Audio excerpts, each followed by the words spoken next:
Hello students, आज हम पढ़ेंगे एक्सरसाइज 7 का चैप्टर नंबर 7 की लास्ट एक्सरसाइज है 7.9। आज ही अपना चैप्टर फिनिश हो जाएगा 7.11। इस 7.11 में लिखा है, ऊपर ही आप पढ़िए, हेडिंग लिखा है बाय यूजिंग प्रॉपर्टी। जब आपको ऐसा लिखा हुआ आ जाए बाय यूजिंग प्रॉपर्टी, तो आपको प्रॉपर्टी यूज़ करना कंपलसरी है, ठीक है। अब यही क्वेश्चन अगर आपको 7.9 और 7.10 में आ जाए तो आप ये प्रॉपर्टी वहाँ पर भी यूज़ कर सकते हैं। यानी 7.9, 10 और 11 में 7.11 में जो प्रॉपर्टी यूज़ हुई है उसके पहले की दोनों एक्सरसाइज में भी हम यूज़ कर सकते हैं। पर अगर कहीं ये लिखा हुआ है कि by using property prove that या सॉल्व, तो इसका मतलब प्रॉपर्टी कम से कम एक बार लगाना ज़रूरी है, ये बात ध्यान रखिएगा। और कभी नहीं लिखा है तो आपकी चॉइस है, आप प्रॉपर्टी लगाओगे तो भी नंबर देंगे, प्रॉपर्टी नहीं लगाओगे तो भी एग्ज़ाम में मार्क्स मिलेंगे। तो शुरू करते हैं। पहला क्वेश्चन है, देखिए कॉस स्क्वायर एक्स। मैंने कहा जब भी 0 to π/2, ये प्रॉपर्टी बहुत इंपॉर्टेंट है। इस प्रॉपर्टी से लगभग आपके 80% क्वेश्चन इसी प्रॉपर्टी से सॉल्व होने वाले हैं, ठीक है। 0 to a देख लिया, इसका मतलब ये प्रॉपर्टी यूज़ होने वाली है। आपको एग्जाम में प्रॉपर्टी आपको मेंशन करना है, प्रॉपर्टी लिखना है। अगर आप इस तरह से प्रॉपर्टी लिखते हैं तो ही एग्जाम में मार्क्स मिलेंगे, नहीं तो अगर आपने प्रॉपर्टी नहीं लिखी तो नंबर नहीं मिलेंगे, ठीक है। तो अब आप देखिए यहाँ पे प्रॉपर्टी कैसी होती है, जो अपर लिमिट है उस अपर लिमिट में से फंक्शन को माइनस करना है। तो ये हो जाएगा I is equals to 0 to π/2 cos square π/2 minus x dx। ये फंक्शन 1 है, अपर लिमिट माइनस फंक्शन, ये प्रॉपर्टी लग गई, ये प्रॉपर्टी लिख दिया। जो ऊपर है उसमें से फंक्शन को माइनस कर देते हैं। 0 to π/2 ये हो जाएगा sign square x dx। Equation number second, cos 90 minus sine theta होता है। प्रॉपर्टी लगाने से पहले नंबर 1, प्रॉपर्टी लगाने के बाद नंबर 2। याद रखिए, इसका पैटर्न याद रखेंगे तो आपका काम बहुत आसान रहेगा। प्रॉपर्टी यूज़ करने से पहले नंबर 1, प्रॉपर्टी यूज़ करने के बाद जो रिजल्ट आया वो नंबर 2। अब इन दोनों रिजल्ट को हम ऐड कर देते हैं, प्लस कर देते हैं, ठीक। तो ये वर्किंग रूल है, अगर इसको इस फॉर्मेट से चलोगे तो आपको हर क्वेश्चन सॉल्व करना आसान हो जाएगा। तो एडिंग 1 and 2, 1 और 2 को जोड़ते हैं, 1 + 2 करते हैं, एडिंग 1 and 2। तो ये देखिए इधर हो जाएगा I + I is equals to integration 0 to π/2 sine square x plus integration 0 to π/2 cos square x dx। Left का एडिशन लेफ्ट से, राइट का एडिशन राइट से, ये ध्यान रखिएगा। अब ये I और I कितना हो जाएगा, 2I is equals to 0 to π/2 एक साथ लिख देंगे, sine square x plus cos square x dx, okay. 2I is equals to integration 0 to π/2, okay. इसकी वैल्यू होती है 1 dx। और आपको मालूम है कि 1 का इंटीग्रेशन x होता है, भूले नहीं हो तो आप, 1 का इंटीग्रेशन क्या होता है, x 0 to π/2। तो 2I इज इक्वल्स टू ये हो जाएगा π/2 minus 0, upper limit minus lower limit. तो I इज इक्वल्स टू ये हो जाएगा π/4। वेरी वेरी इंपॉर्टेंट क्वेश्चन, ठीक है। लगभग इसी पैटर्न पे इसका आंसर भी आएगा। पैटर्न भी फिक्स है और आंसर भी फिक्स है। तो कुछ क्वेश्चंस का आंसर तो π/4 आप देख के बता दोगे कि इसका आंसर π/4 आएगा, फिर भी हमें रिस्क नहीं लेना है, सॉल्व करके ही देखना है। पर बाकी पैटर्न समझ में आ जाएगा तो आपका काम बहुत आसान होने वाला है। तो इस तरह से ये क्वेश्चन अपना कंप्लीट हो गए हैं। अब आगे चलते हैं। क्वेश्चन देखते हैं आगे, बहुत IMP क्वेश्चन है। Integration 0 to π/2, very very important question, IMP note कर लीजिए। इस पैटर्न के क्वेश्चन हमेशा आते हैं। प्रॉपर्टी में हटा नहीं रहा हूँ कि आपको प्रॉपर्टी याद रहे कि इस प्रॉपर्टी का कितना यूज़ है।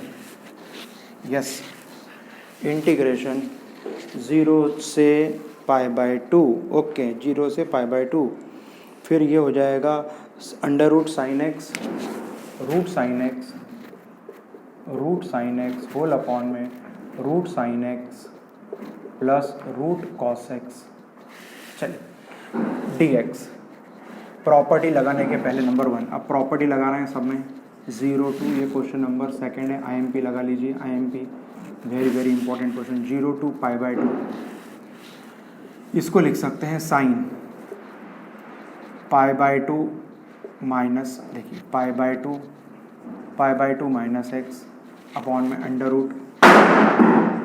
√ Sine pi by 2 minus x plus under root cos pi by 2 minus x, इधर लिख दिया डी एक्स। तो I is equals to integration 0 से pi by 2 under root of sine 90 में थीटा क्या होता है, cos theta cos x whole upon under root of sine 90 में theta cos x plus sine x d x. Equation number second.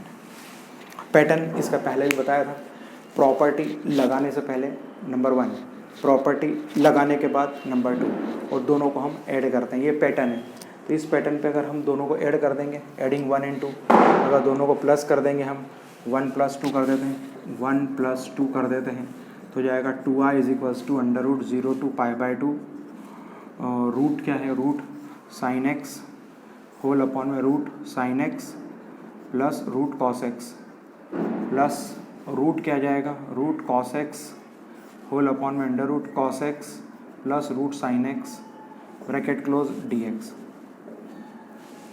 चलिए, दिख रहा होगा आपको, स्क्रीन पे दिख रहा होगा, थोड़ा सा मैंने कॉर्नर में लिख दिया है, बाकी विजिबल है, आपको देख लीजिए। अब इसका एलसीएम लेंगे, लेफ्ट का एडिशन लेफ्ट से, राइट का एडिशन राइट से, तो आई और आई 2i हो गया। अब देखिए एलसीएम लेंगे, एलसीएम आपको मालूम है नीचे sine x plus cos x या cos x plus sine x, बात तो एक ही है। तो 2i is equals to integration 0 to pi by 2, LCM आ जाएगा root sine x plus root cos x d x. ऐसा कैसे ही है, दोनों में सेम है, तो ऐसे कैसी क्वांटिटी है, ऊपर आ जाएगा रूट साइन एक्स और क्या हो जाएगा रूट कॉस एक्स, इसको प्रॉपर ब्रैकेट में रखना है, 1 जा कट जाएगा ये, तो 2i is equals to integration 0 to pi by 2 1 dx, और 2i इज इक्वल्स टू ये हो जाएगा x dx 0 से pi by 2, and finally we get integration pi by 4। Direct कर दिया मैंने, बताया नहीं मैंने, पाई बाय 2 माइनस 0 ये कर लीजिएगा, आपको मालूम है, इसके पहले वाले क्वेश्चन में भी आपको डिटेल बताया था मैंने, अभी आप लिख लीजिएगा। वेरी वेरी इंपॉर्टेंट क्वेश्चन, इस पैटर्न के क्वेश्चन एग्ज़ाम में ज़रूर पूछे जाते हैं, ठीक है, तो नोट कर लीजिएगा।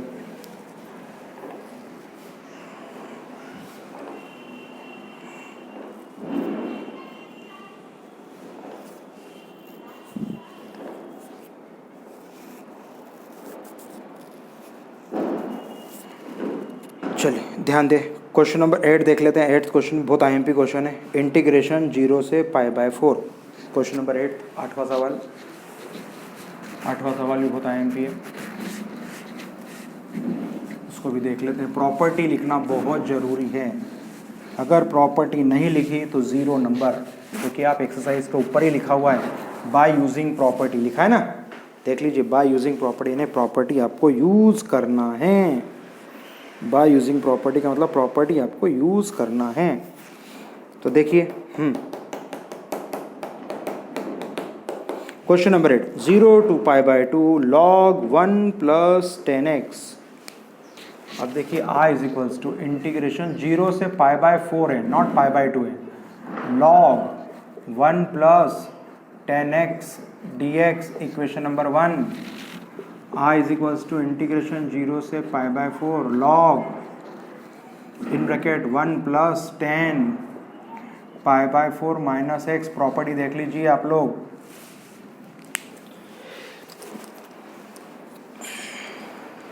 प्रॉपर्टी देख लीजिए, अपर लिमिट माइनस फंक्शन, वो प्रॉपर्टी यूज़ हो गई है, ठीक है। चलिए अब बताइए, आय ऐसा कैसा ही, I integration 0 to pi by 4 log of, board पर जरा ध्यान दीजिए, यह 1 + पाई बाय 4 है, तो 10a माइनस बी का फॉर्मूला 10a माइनस 10b, तो डायरेक्ट लिख रहा हूँ 1 - 10x होल अपॉन 1 + 10x। ये फॉर्मूला याद होना चाहिए आपको, 10 of a माइनस बी है तो 10a minus 10b whole upon 1 + 10a 10b, formula याद होना चाहिए। 11th के फॉर्मूले हैं, यहाँ पे हमने डायरेक्ट यूज़ कर दिया है। ये माना जाता है कि आप 12th के स्टूडेंट से तो 11th आपको अच्छे से आती होगी, 11th के ट्रिग्नोमेट्री में आपकी अच्छी मास्टरी होगी, तभी आप 12th में ये आप अच्छे से पढ़ रहे हैं। चलिए, i is equals to integration 0 to pi by 4 log, ये हो जाएगा 1 + 10x 1 - 10x whole upon 1 + 10x। LCM ले लिया हमने, I is equals to integration 0 to pi by 4 log 10 से 10 निपटा 2 upon 1 plus 10x dx 1 plus 10x dx okay. Ultimately देख लीजिए ये क्या हो जाएगा, I is equals to integration 0 से पाई बाय 4 ये हो जाएगा log 2 minus log of 1 plus 10x bracket close dx। ये log m अपॉन log m बाय n हो गया।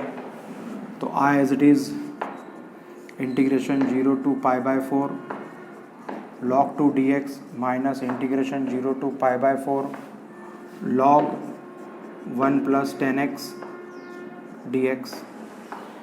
I as it is log 2 तो बाहर आ जाएगा, log 2 ये हो जाता है x 0 से पाई बाय 4 माइनस इसकी वैल्यू होती I फ्रॉम इक्वेशन फर्स्ट। देखिए वापस से यही आ गया। आपने इंटीग्रेशन बाय पार्ट्स में एक प्रॉपर्टी पढ़ी थी कि आप LHS सॉल्व करते करते वापस से RHS आ जाता है, तो हम RHS में हम LHS की वैल्यू पुट कर देते हैं, ऐसी एक प्रॉपर्टी है। तो ये वापस से वही क्वेश्चन बन गया, देख लीजिए log 1 प्लस 10x वापस, तो इसकी प्लेस पे हमने क्या लिख दिया I। बहुत इंपॉर्टेंट क्वेश्चन है ये माइनस I इधर आएगा तो ये हो जाएगा 2i is equals to log 2 in bracket pi by 4। तो finally we get I is equals to pi by 8 log 2 will be the correct answer. बहुत इंपॉर्टेंट है, पाई बाय 8 आंसर आ जाएगा, पाई बाय 8 log 2। तो pi by 8 log 2 will be the correct answer. Very important question. कम से कम 4-5 बार आप revision करेंगे तो समझ में आएगा क्वेश्चंस, नहीं तो क्वेश्चन समझ में नहीं आएगा। तो प्रॉपर लिख लीजिए, स्क्रीन दिख रही होगी सबको। जी हाँ, तो वापस से उसकी वैल्यू आ गई है। थोड़ी सी राइटिंग छोटी आ रही है, प्रैक्टिस कर रहा हूँ मैं बड़ी लिखने की, फिर भी थोड़ी राइटिंग छोटी हो जाती है। तो प्लीज़ मैं जब बोलता हूँ तो बोलते समय आप कॉन्सेंट्रेट रखें, कभी कोई चीज़ विजिबल नहीं हो तो बोलने में वो चीज़ आपको जल्दी समझ में आ जाएगी।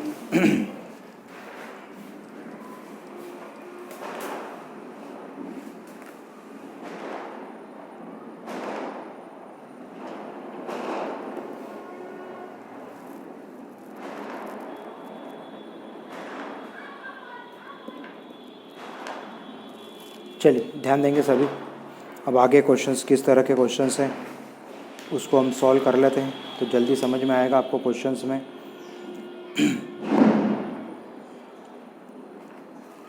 एक मॉडुलस वाला फंक्शन बता देता हूँ मैं आपको। मॉडुलस फंक्शन, क्वेश्चन नंबर 18 देख लीजिए। 18वां सवाल देख लीजिए। 18वें सवाल में क्या करना है, integration 0 to 4 mod x minus 1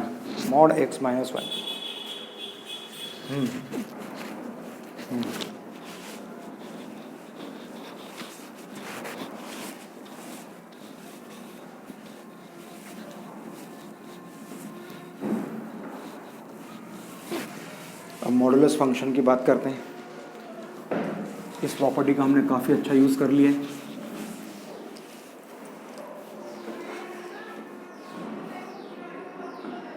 zero to 4 x minus 1। चलिए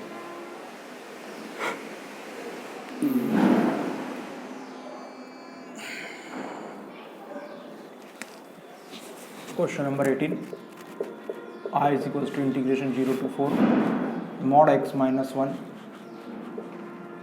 dx। बहुत ही अच्छा क्वेश्चन। इसे लिख सकते हैं x माइनस 1 है तो इसके लिए ये 0 टू 1 और ये हो जाएगी 1 टू 4 dx। सर कैसे मालूम पड़ता है, x माइनस 1 है तो आपको यहाँ पर वैल्यू 1 है तो x माइनस 1 इक्वल 0 तो x इक्वल्स टू 1, तो x की वैल्यू 1 लेना है तो 0 से 1 तो आएगी। अगर x माइनस 3 होता, x में तो होता है यहाँ पे 0 से 3 और 3 से 4, है ना। यहाँ पर जो वैल्यू होती है उसी से इसको हम डिसाइड करते हैं कि ये वैल्यू कैसे होगी। यहाँ पर रख देते हैं हम x माइनस 1 का मॉड dx, इधर भी x माइनस 1 मॉड dx, दोनों तरफ मॉड लगा देंगे। अब आप देखिए 0 से 1 है, यानी 1 से छोटी वैल्यू, तो I is equals to 0 to 1, mod हटा देंगे, आगे माइनस साइन लग जाएगा dx।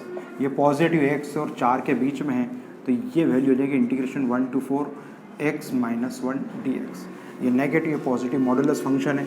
मॉडुलस फंक्शन क्या कहता है, जब x की वैल्यू 0 से छोटी हो तो mod of x is equals to minus x, जब x की वैल्यू 0 से बड़ी हो तो mod of x is equals to x। इस तरह से होता है, mod of x equals to x। ठीक है, तो इस तरह से ये वैल्यू हो गई। Mod of x equals to x positive कब होता है, नेगेटिव कब होता है, ये आपको मेंशन करके बता दिया है। ठीक है, तो अब ध्यान दीजिए, इसके आगे तो हम कर ही लेंगे, सॉल्व ही कर लेंगे। आई इज इक्वल्स टू इंटीग्रेशन ये तो माइनस ऐसा कैसे ही है, ये हो जाएगा आपका x² minus x 0 to 1 plus इसका हो जाएगा x² माइनस x 1 से 4। अब ये सॉल्यूशन आप कर लीजिएगा। ठीक है, सॉल्व करेंगे, जो आ जाएगा वो आपका आंसर हो जाएगा। तो इस तरह से मॉडुलस फंक्शन के बारे में भी आपको एक्सप्लेन कर दें कि मॉडुलस फंक्शन कैसे होता है। तो इस तरह से मॉडुलस फंक्शन के बाद हम आगे बात करते हैं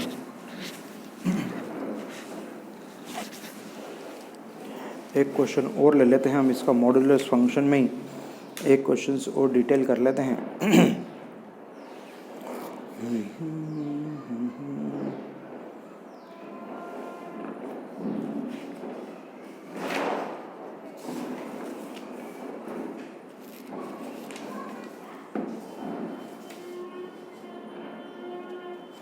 मॉडुलस फंक्शन में एक और क्वेश्चन है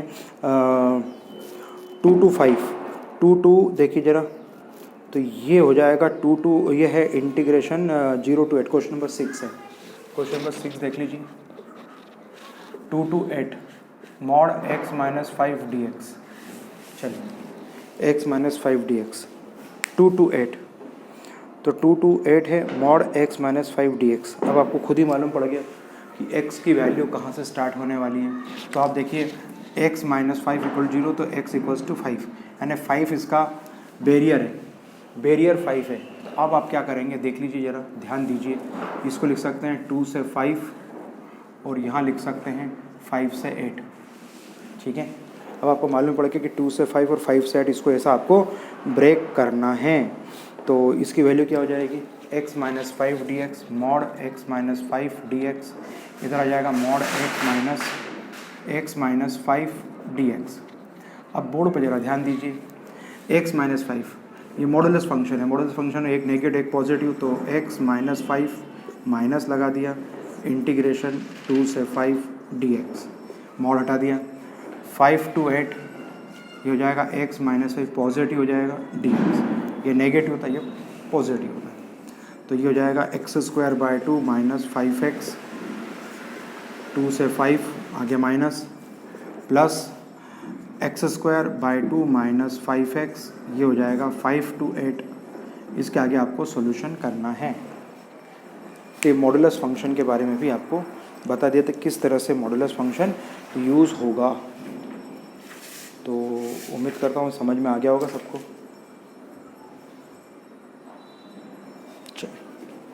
एक क्वेश्चंस और ले लेते हैं, मॉड का ही एक और फंक्शन ले लेते हैं।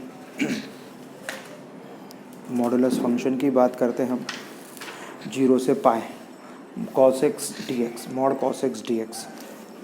अब देखते हैं,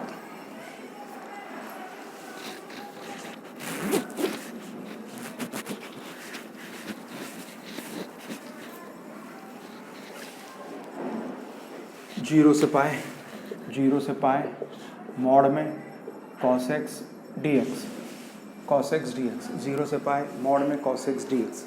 अब हम कैसे करेंगे, मॉडुलस फंक्शन है तो आपको मालूम है मॉडुलस फंक्शन क्या होता है, आपको मालूम है 0 से पाए तक, पाई 2 तक तो सभी पॉजिटिव होते हैं और पाई/2 से पाई तक नेगेटिव होते हैं। तो हम इसको कैसे ब्रेक करते हैं आप देख लीजिए, मॉडुलस फंक्शन कैसे हो जाएगा, इंटीग्रेशन 0 से, देखिए 0 से ये हो गया 2 पाई, सॉरी पाई है ना, 0 से पाई, ये हो गया 0 से पाई, इसको ब्रेक कर लिया। आपको मालूम है ऑल पॉजिटिव होते हैं फर्स्ट क्वाड्रेंट में, all positive, sine positive, cos positive, tan positive, और ये होता है कॉस पॉजिटिव। ये आपको मालूम है, all positive, sine positive, tan positive, cos positive. अब 0 से पाई वाली वैल्यू है, 0 से पाई वाली वैल्यू, तो यहाँ से आप समझ गए कि 0 से π/2 और π/2 से पाई, तो 0 से π/2 और π/2 से पाई, तो ये cos x mod function dx, ये cos x mod function dx। अब बताइए 0 से π/2 में ऑल पॉजिटिव होते हैं, तो पॉजिटिव वैल्यू आएगी, तो यहाँ हो जाएगा 0 से π/2 cos x dx प्लस π/2 से पाई, π/2 से पाई ने 90 ने, ये हो गया 0, ये π/2, ये होता है पाई। 0 से π/2 में ऑल पॉजिटिव होते हैं, π/2 से पाई में साइन पॉजिटिव होता है, बट ये कॉस है, ये का minus cos x dx, minus cos x dx। तो इसकी वैल्यू हो जाएगी साइन x 0 से pi plus minus minus minus करते तो माइनस साइन x π/2 से, ये π/2 है ना, π/2 से पाई, दोनों वैल्यू अलग अलग हो गई। यस, 0 से π/2 से π/2 से पाई, वेरी सिंपल। इसको हम डायरेक्ट भी 0 से पाई भी बोल सकते हैं। अब इसके आगे आप सॉल्व कर लीजिएगा, अपर लिमिट माइनस लोअर लिमिट, तो 1 माइनस 0 हो जाएगा, तो वैल्यू निकाल लेंगे। साइन एक्स का इंटीग्रेशन होता है कॉस एक्स, तो सॉल्व करेंगे then we get answer.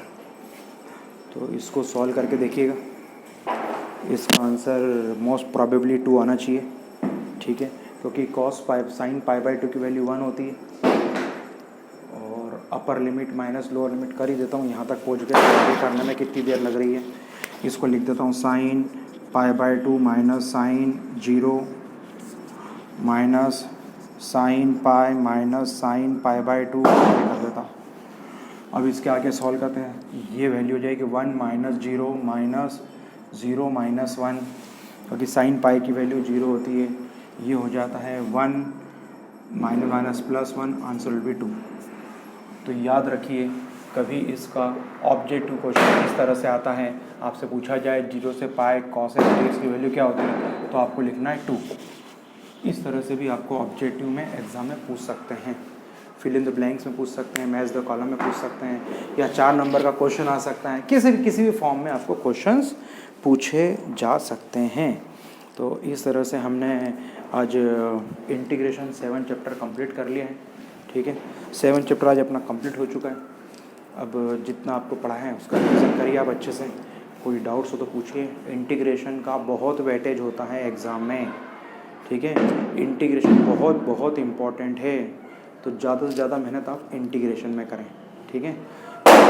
Video को कम से कम 4 से 5 बार देखेंगे तो मैं समझता हूँ कोई डाउट्स नहीं होना चाहिए आपको। एक एक चीज़ प्रॉपरली एक्सप्लेन किया है, NCERT सामने रख के अपने को सॉल्व करना है। और अब चैप्टर के एंड में आते आते हमें लगभग 70% फॉर्मूले याद हो चुके होंगे, अब आपको मात्र 30% फॉर्मूले याद करना है, ठीक है। तो फॉर्मूला याद करने में फोकस दीजिए, जितने मैंने क्वेश्चंस कराए हैं उसका अच्छे से रिवीजन करिए, प्रैक्टिस करिए। कोई डाउट्स हो तो पूछिए। Thank you very much.